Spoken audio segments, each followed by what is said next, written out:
Assalamualaikum teman-teman. Di episode kali ini kita akan bicara tentang gagal tayang. Gagal tayang yang dimaksudkan di sini adalah gagal berangkat dikarenakan berbagai hal. Sebagaimana kita ketahui, istilah gagal tayang ini biasa digunakan dalam perfilman maupun dalam acara-acara di TV. Sebagai contoh ini, film Indonesia yang gagal tayang. Ini gagal tayang yang dikarenakan perizinannya belum terpenuhi semua. Jadi karena izinnya tidak terpenuhi atau administrasinya tidak terpenuhi, maka tidak jadi tayang. Contoh kedua adalah acara TV yang batal atau gagal tayang dikarenakan oleh adanya permasalahan teknis, ya. Oke, kita kembali ke perjalanan saya. Ini saya naik R163 ya, dari Gandrung. Penumpang yang ada pada waktu saya naik itu sekitar 6 orang ya. Jadi mungkin 7 orang bersama saya atau 8 orang lah, saya kurang tahu. Yang pasti itu banyaknya atau jumlahnya kurang dari 10. Kebetulan saya berangkat di hari Senin malam Selasa. Berangkat dari rumah pukul 7.15 malam atau 19:15. Nah, ini adalah bis terakhir yang berasal dari timur, atau ini kebetulan dari Gandrung ya teman-teman ya. Kalau dari Wangon sepertinya sudah tutup, sudah tidak ada lagi, dan semuanya akan berangkat dari Karangpucung maupun dari Gandrung Mangu dan Sidareja. Nah, perjalanan saya sampai di Banjar Patroman, saya sebenarnya mau melihat apakah bis ini masuk terminal atau tidak. Karena untuk Gapuraning Rahayu sepertinya tidak punya lane khusus sebagai ruang tunggu atau untuk ngetem sebentar ya. Jadi untuk Gapuraning Rahayu di terminal Banjar Patroman ini sifatnya hanya lintas, dan di situ ada satu checker atau satu pengurus. Dulu waktu terminalnya belum selesai, pengurus berada di pertigaan ujung jembatan dari terminal. Perjalanan kali ini cukup lancar teman-teman, dan bis ini cukup nyaman ya. 163 ini Mercedes. Saya kira malam ini saya berangkat bersama Kang Entis, tapi ternyata bukan Kang Entis, melainkan personel yang lainnya. Drivernya ini masih driver muda yang penuh semangat ya teman-teman ya.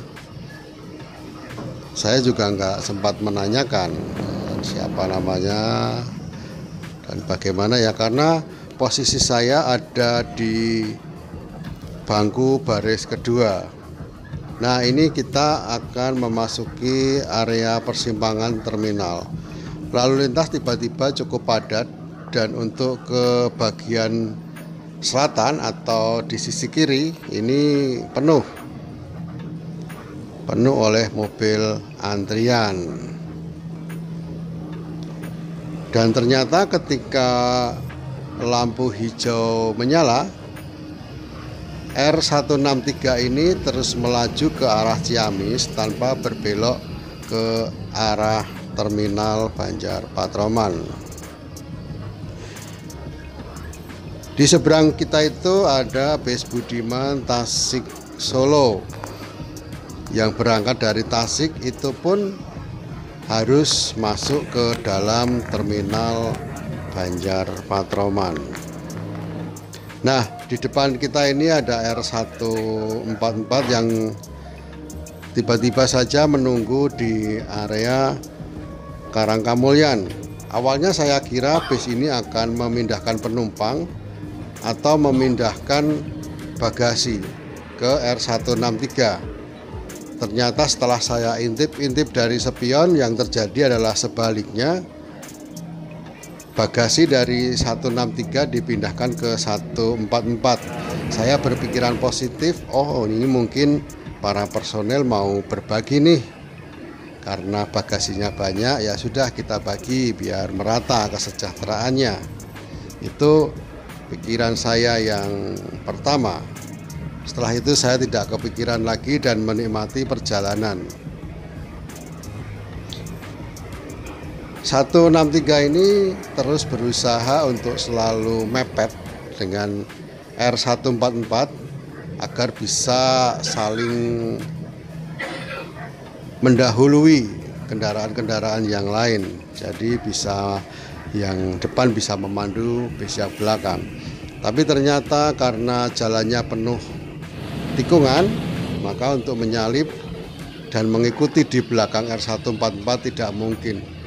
Ini teman-teman lihat pada tikungan yang cukup tajam ini, kita agak sedikit memaksa ya untuk menyalip di tikungan, padahal di depan kita belum lihat ada kendaraan atau enggak, hanya dari sorot lampu saja yang kita perhatikan. Ya alhamdulillah kita bisa menyalip dengan baik.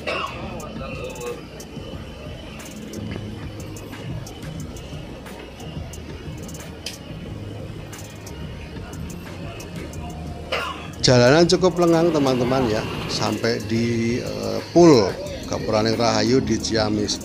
Nah di sini baru ketahuan bahwa ternyata penumpang yang ada di 163 ini adalah penumpang yang tujuannya Lebak Bulus, Kampung Rambutan, dan Kalideres. Jadi ini sebagai sapu jagat. Dan di sini karena penumpangnya kurang dari 10, kita dipindahkan untuk yang jurusan Kalideres di R145, sedangkan untuk jurusan Lebak Bulus dan Kampung Rambutan dipindah ke R144. R144 mungkin juga penumpangnya sekitar 10 atau lebih sedikit ya teman-teman ya. Dan kebetulan juga begitu saya pindah ke R144, saya dapat hot seat. Alhamdulillah ya, namanya juga rezeki, dan mungkin itu keuntungan bagi saya ya. Beberapa kali saya dipindah bis dan mendapatkan hot seat. Sebetulnya ada 2 orang selain saya, di sebelah saya ada orang, tapi ketika saya meletakkan tas saya dan saya ke kamar kecil, begitu balik tas yang di sebelah saya atau barang di sebelah saya itu sudah berpindah. Mungkin orangnya nggak enak atau sungkan karena berduaan, sedangkan masih banyak bangku yang kosong sehingga dia pindah ke belakang. Di pukul 9 malam R144 mengikuti R145 keluar dari Pul Gapura Rahayu untuk menuju ke arah Cihaur dengan tujuan isi bahan bakar. R144 ini fasilitasnya cukup lengkap, ada video audio ya, layar monitor yang selalu menyala dengan musik-musik dangdut ya, untuk menghibur para penumpang. Dan mungkin bagi orang yang nggak biasa duduk di depan itu nggak enak karena matanya kesorot sinar. Nah kita agak deg-degan juga nih teman-teman ya. Kenapa? Karena setiap bis ini berhenti itu indikatornya berbunyi. Saya lihat ada indikator lampu stop itu ya. Kalau lampu stop itu menyala merah, bunyinya keluar. Nah ini ada apa nih? Mungkin teman-teman yang tahu bisa kasih komen ini. Ini ada trouble di mana? Kenapa setiap ngerem atau berhenti bunyi itu indikatornya? Ya silahkan ya, sekalian kita berbagi pengetahuan. Nah sampai di terminal Ciamis tidak ada yang naik nih ya, kita langsung bablas saja masuk ke SPBU di Cihaur. Nah selain kita sebenarnya di Cihaur ini ada R145 Kalideres ya yang ada di depan kita. Kebetulan itu ya, di depan itu R145 yang baru selesai isi bahan bakar. Yang sudah melesat jauh di depan kita adalah R136 dengan personel Eman. Saya nggak tahu drivernya Pak Lili atau Wahyudin ya, nggak tahu ya. Tapi yang pasti Eman karena saya ketemu di Kampung Rambutan. Nah, isi solar di sini katanya sih penuh ya. Cuma ada sedikit kendala atau sedikit gangguan karena bau solarnya kok menyengat di dalam kabin. Ini ada apa? Tidak. Biasanya bis ini solarnya baunya sampai menembus ke dalam kabin penumpang. Tapi nggak apa-apa karena saya selalu pakai masker ya. Mungkin teman-teman juga begitu, kalau naik bis walaupun tidak ada corona silahkan pakai masker karena itu untuk menyaring udara yang akan masuk ke paru-paru kita. Di dalam bis yang tertutup karena bis AC mungkin ada debu-debu yang berterbangan atau jasa teknik yang berterbangan, maka dengan mengenakan masker partikel-partikel tersebut akan tertahan oleh masker dan udara yang kita hirup adalah udara yang bersih.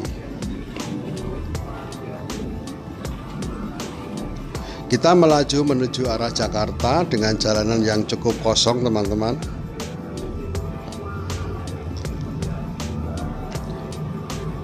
Nah, kembali ke permasalahan gagal tayang ya.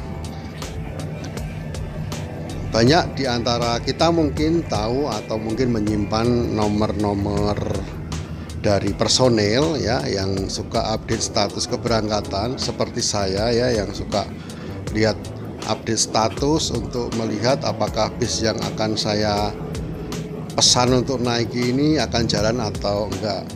Nah, seperti di slide pertama saya di awal video ini adalah potongan dari percakapan saya dengan personel yang mengatakan bahwa bis yang dia kendarai gagal tayang karena penumpangnya cuma 7. Nah, saya tanya kenapa kok gagal tayang gitu ya, itu di WA selanjutnya dan juga di obrolan-obrolan di luar perjalanan. Katanya kalau penumpangnya kurang dari 10 itu tidak impas ya gampangannya ya. Jadi kalau kurang dari 10 akan digenapkan di bis yang ada di depannya. Seperti saya ini karena penumpangnya kurang dari 10 maka saya dipindah di 144. Gagal tayang lainnya adalah kendala teknis. Biasanya kendala teknis ini terkait dengan ketidaksempurnaan kesehatan dari bis yang akan berangkat. Seperti beberapa waktu yang lalu sempat keberangkatan gagal karena ada radiator yang bocor, juga AC mati kadang-kadang seperti itu sehingga keberangkatan tertunda dan bahkan dibatalkan. Jika dibatalkan maka disebut sebagai gagal tayang. Jadi tidak jadi berangkat, tidak jadi show di jalan, tidak jadi road show ya teman-teman ya. Berhenti saja sampai di pool dan besok harinya akan berangkat lagi untuk mengejar nasib baik.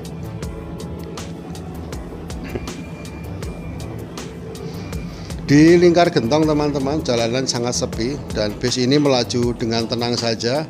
Mungkin Pak sopirnya yang walaupun masih muda ya, ini sudah tahu karakter 1626 ini ya. Ini bis yang tidak boleh dihajar ya, kalau dihajar buat ngetrek kayak Hino ya biasanya langsung terjadi error.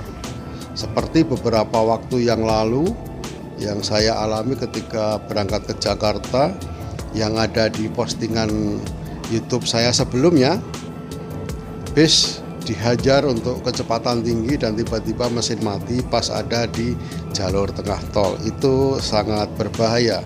Maka untuk driver yang ini cukup hati-hati teman-teman. Pukul 24:30 kami memasuki rumah makan. Ini sudah ada R143 yang berangkat dari Jakarta menuju ke arah Jawa Tengah. Tapi ternyata bis tersebut mengalami trouble juga. Itu juga bis 1626 ya, Mercedes-Benz ya. Ternyata dia trouble, selang turbonya bocor, jadi dia juga gagal tayang sampai ke Karangpuncung. Walaupun kalau dari Jakarta tidak bisa dikatakan sebagai gagal tayang. Gagal tayang adalah kegagalan untuk menuju ke Jakarta. Kalau sudah dari Jakarta ya berarti ini ya memang trouble ya, trouble di jalan dan tidak bisa melanjutkan perjalanan sampai Pul Ciamis dan sampai ke tujuan akhir, dan penumpang dialihkan ke bis yang lainnya. Kondisi kering yang saya alami sejak dari naik terobati sudah ketika di Rancaekek menjelang pintu tol ini terjadi hujan yang cukup lebat yang membasahi jalan dan membasahi kaca bis. Walaupun menyebabkan saya tidak bisa mengambil gambar secara jernih. Nah teman-teman, saya mau cerita singkatnya saja ya, karena ini saya akan menghentikan cerita saya ketika sudah memasuki pintu tol ya. Dan ini sudah memasuki pintu tol. Saya sedikit cerita mengenai perjalanan saya ya. Sampai di Kampung Rambutan itu pukul 4 pagi. Sebenarnya setengah 4. Tapi bis ini langsung menuju ke Lebak Bulus tanpa masuk ke Kampung Rambutan dulu. Dan masuk ke Kampung Rambutan setelah dari Lebak Bulus. Pukul 4 pagi masuk ke Rambutan dan saya menunggu sebentar untuk bisa sembahyang subuh jam 5 dan masuk ke halte busway untuk menuju ke Jakarta. Nah selama perjalanan ini ternyata bis juga masuk di rest area 149 dan di situ terjadi transaksi pertukaran bagasi ya mungkin itu bagasi yang tadi dibawa dipindahkan ke R145 dan itu bagasi atau paket dengan tujuan Kalideres yang dititipkan di baik itu 163 ya maupun di 144. Nah ini adalah rest area 149. Nah dari sini kita terus melaju sesampai Kampung Rambutan. Saya turun dan saya berada di belakang bis dan ternyata kita lihat mesinnya agak basah karena ada solar yang bocor. Baik teman-teman, sampai di sini saja jumpa kita. Terima kasih. Sampai jumpa kapan-kapan. Salam. Numpangnya orang ono bos. Aduh, umat bos. Nembak. Gagal maning bos, gagal tayang bos.